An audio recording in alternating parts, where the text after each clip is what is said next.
ស្រឡាញ់ចូលចិត្តអីធ្វើនឹងទៅកុំតែស្កដូចគេដូចឯងព្រោះការចូលចិត្តមនុស្សម្នាក់វាអត់ដូចគ្នាទេដូចប្តីខ្ញុំអញ្ចឹងចង់ញ៉ាំឆាមីប៉ុន្តែចង់ឆាបាច់ប្លែកទៅខ្ញុំថាអូយមិនដឹងតែប្លែកមិនទេប្តីអើយប្តីចឹងចាត់ទៅតាមសំណូមពរប្តីឥឡូវចង់ឆាមីណេះប្រពន្ធនឹងរៀបចំឆាមីឲ្យប្តីជាទីគាប់ចិត្តតែម្ដងដាក់មហិលហោះមហិលហាឲ្យតែម្ដងមកហើយខ្ញុំឆ្ងល់ប្តីខ្ញុំមកឆាមីចង់ឆាមកខែនឹងឆា3 4ដងក៏គាត់គេដែរធុញដែរបងប្អូនគាត់ថាខ្ញុំចូលចិត្តធ្វើអីមកវាត្រូវនឹងចំណង់ចំណូលចិត្តរបស់គាត់ណាដែលមិនត្រូវមិនទៅជាមួយគ្នារាល់ថ្ងៃហើយបើមិនឲ្យយកចិត្តប្តីមិនដឹងទៅយកចិត្តអ្នកណាណាបងប្អូនចឹងឆាមីរបស់ខ្ញុំវាគ្រឿងក៏វាអត់ច្រើនដែរបងប្អូន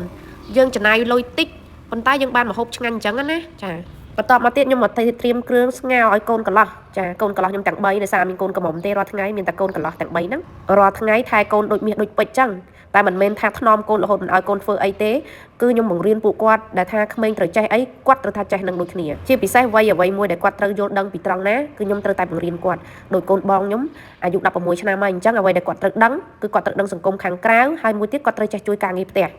រផ្ទះពួកយើងធ្វើអីពួកគាត់ក៏ត្រូវតែធ្វើនឹងដូចគ្នាហើយជាពិសេសហ្នឹងគឺការមើលថែខ្លួនឯងដូចជារឿ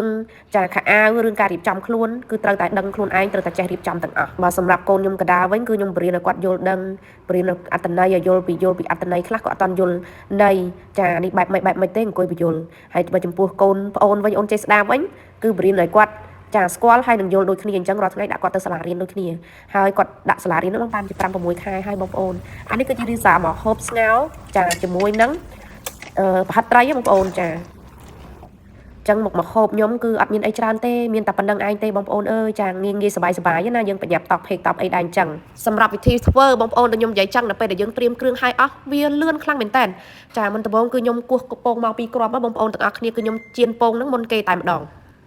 នៅពេលដែលយើងដាក់ពងទៅវាកាន់តែជាតិទៀតដោយសារតែយើងមិនសូវជាមានចាបន្លែអីច្រើនទេមិនសូវអីច្រើនទេអញ្ចឹងណាបន្តមកទៀតគឺខ្ញុំដាក់ទៅជាមួយនឹងចាឆាតែម្ដងគឺខ្ញុំឆាខ្ទឹមហើយនឹងម្ទេសនឹងឲ្យវាឈ្ងុយបន្តិចសិនទៅដាក់សាច់ចូលសាច់នឹងបងប្អូនមានស្រាប់នៅក្នុងទូនិយាយទៅថ្ងៃនេះដែលខ្ញុំត្រៀមគ្រឿងធ្វើនឹងដូចជាអត់សូវអស់លុយអីទេដោយសារតែយើងមានម្ហូបសាច់នៅក្នុងទូសាច់នៅក្នុងទូអញ្ចឹងយើងធ្វើយកទៅនិយាយទៅមុខម្ហូបមួយនេះសឹងតែអត់លុយដោយសារមីក៏មានស្រេចអីស្រេចនៅពេលដែលខ្ញុំឆាវាក្រៀមមកសន្ទុះខ្ញុំក៏ចាប់ដើមដាក់មីនឹងចូលទៅតែម្ដងខ្ញុំដាក់ពងចាខ្ញុំដាក់ប៊ីចេងដាក់ស្ករដាក់ជាមួយនឹងប្រេងខ្យងអញ្ចឹងដាក់ប៉ុណ្ណឹងទៅបងប្អូនឆ្ងាញ់បាត់ដាក់បន្តិចទៅយើងកុំប្រើគ្រឿងដិតពេកកុំភ្លេចទឹកត្រីមកជ្រោយផងចាឆាចោះឆាឡើងមកស្ទុះឲ្យវាចូលជាតិគ្នាណាបងប្អូនណាច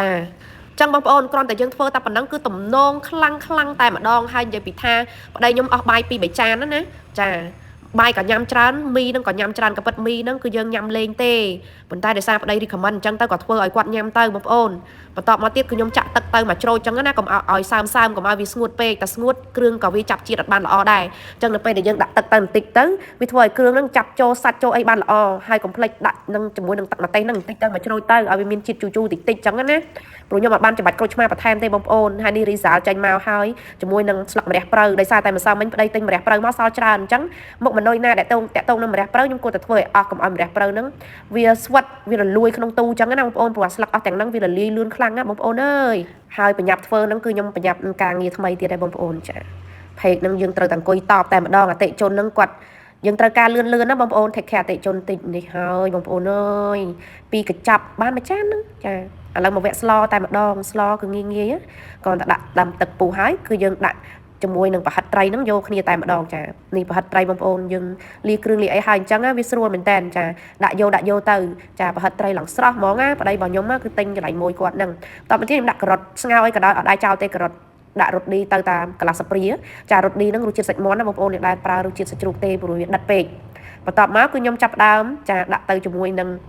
ងស្ពៃកញ្ញាញ់យើងហ្នឹងបងប្អូនទាំងអស់គ្នាចាស្ពៃកញ្ញាញ់របស់យើងដាក់តែបន្តិចហើយបងប្អូនអើយចាដាក់តែមួយពុះគឺហើយហ្មងនិយាយទៅគឺយើងអត់អាចឲ្យវាពុះខ្លាំងពេកទេតែវាពុះខ្លាំងពេកចាវាអាលួយបន្លែអស់ណាចាហើយនេះគឺពុះគ្រុកហើយបងប្អូនយើងបង់តែស្លឹកខ្ទឹមទៅចាញ់មកមួយមុខទៀតនិយាយទៅមកហូបមួយមុខចំណាយពេលត្រឹមតែ1 ម៉ោងទេឲ្យតែថាយើងរៀបចំលឿនផ្ទះបាយយើងស្អាតគឺយើងធ្វើលឿននេះដល់វគ្គដែលត្រូវញ៉ាំបាយបងប្អូនអើយអញ្ចឹងមកហូបមានតែ2មុខហ្នឹងទេមានតែឆាមីហើយជាមួយនឹងចាសម្ល ស្ងោស្បៃនឹងឯងហើយប្តីខ្ញុំដួសឲ្យកូនចាហើយកូនខ្ញុំបាយមួយចានពេលខ្លះថែមមកបងប្អូននេសាគាត់ថាគាត់ចូលចិត្តធ្វើដៃយើងអញ្ចឹងណានៅពេលដែលខ្ញុំបានធ្វើម្ហូបឲ្យកូនណានិយាយពីថាខ្ញុំមានអារម្មណ៍ថាខ្ញុំធ្វើទូនីតិជាម្ដាយហ្នឹងគឺពេញលក្ខណៈតែម្ដងចាទោះបីជាខ្ញុំមិនសូវមានពេលនៅគាត់បរៀនគាត់មែនតែប្តីខ្ញុំអ្នកបរៀនមែនតែដូចខ្ញុំមានទូនីតិបានចិញ្ចឹមគាត់ចាមើលថែគាត់អញ្ចឹងយើងមានអារម្មណ៍ថាយើងខុសជាមួយកូនទេអញ្ចឹងរាល់ថ្ងៃហ្នឹងគឺខ្ញុំតែងតែធ្វើបែបហ្នឹងរាល់ថ្ងៃធ្វើម្ហូបដែលកូនចូលចិត្តធ្វើម្ហូបដែលប្តីចូលចិត្តខ្លាំង